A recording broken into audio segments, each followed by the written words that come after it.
Welcome to Six String, folks, where we're talking about practical ways to develop your fingerstyle creativity. And in today's example, we've got a little C Lydian run to discuss, and it's going to teach us actually quite a lot, even in just that small amount of musical information. We're going to talk about the theory of what Lydian is. We're going to talk about arpeggios, both the left and the right hands. We're going to talk about hammer-ons a little bit, and also slides. That's all included just in this one little example. So let's first discuss the Lydian sound. What exactly does Lydian mean? Well, if you take the major scale, in this instance we're using C major scale, that's a sound I'm sure pretty much everyone is going to be familiar with. First degree, second degree, third degree, fourth degree, fifth, sixth, seventh octave.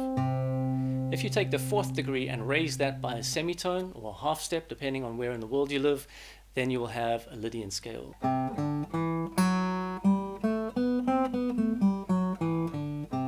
Now you've got the Lydian scale. So the feeling of the Lydian scale, the emotional content of the scale, to me sounds quite mysterious and really beautiful. It can sound quite spacey and ethereal. It can also sound a little sad, but without being completely morbid. Depending on the context, it takes on a slightly different shade depending on how it's used. And you'll often hear it used quite extensively in film scores. So if you're watching movies, listen out for that. To me, whenever I hear that sharp 4,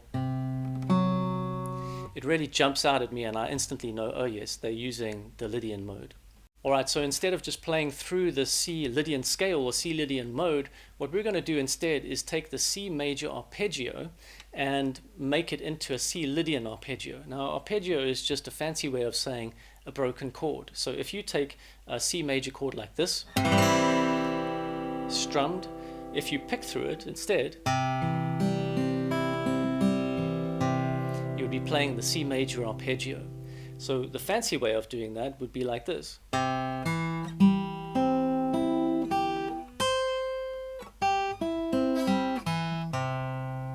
But what we're going to do instead of just playing the C major arpeggio, to give it a more mysterious quality, we're going to add that sharp 4 note. So we're going to make it a C Lydian arpeggio instead.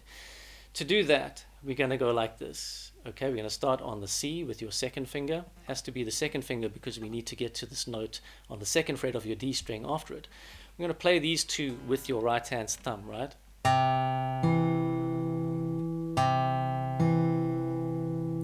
From here, we want to hammer onto the sharp 4.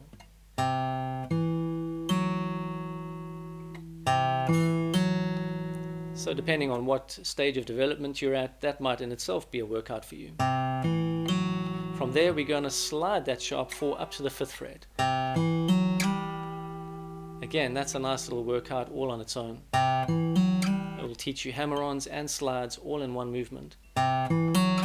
So essentially what's happening is I'm getting 4 notes for the price of 2 with my thumb here. I'm only playing 2 notes. I'm picking 2 notes instead of 4.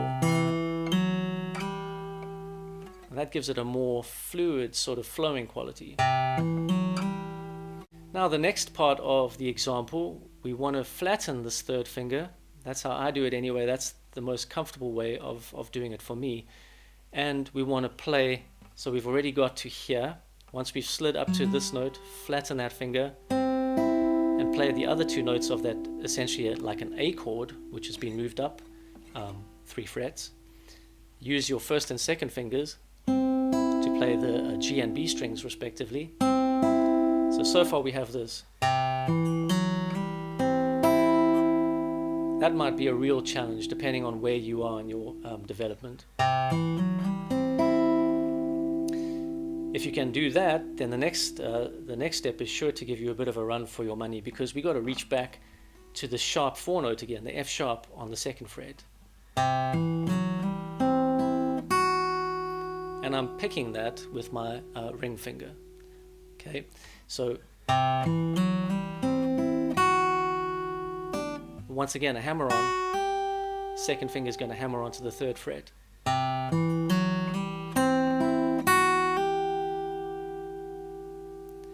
Okay, from there we're going to slide all the way up to the 7th fret with the ring finger, with the 3rd finger. So we're going to hammer on with the second finger, slide with the third finger.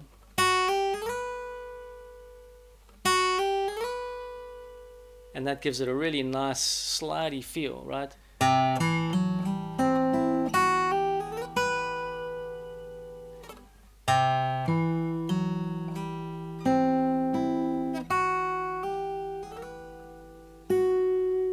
you want to play the note above on the 7th fret on the B string.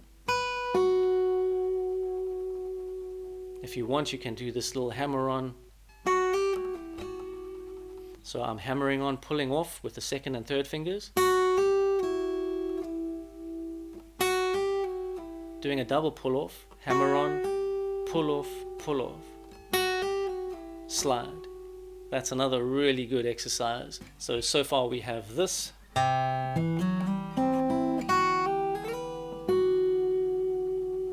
And it's really tricky to get that all in one flowing movement. There will be stumbling blocks all along the way that you have to deal with. To end off, I'm doing this bass movement, which goes from the open A string. I'm just plucking that open A string, and then double thumb on the top string, from the 7th to the 8th fret, like this.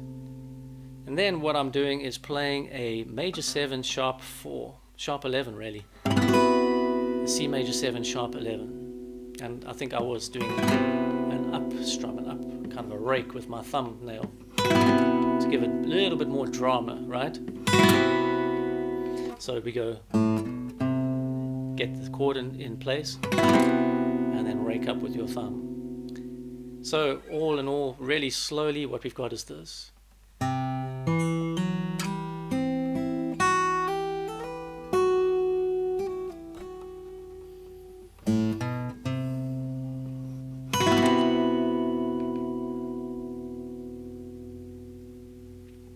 Okay, so there it is. I hope you were able to find something helpful in there. Thanks for watching. I'll see you in the next video.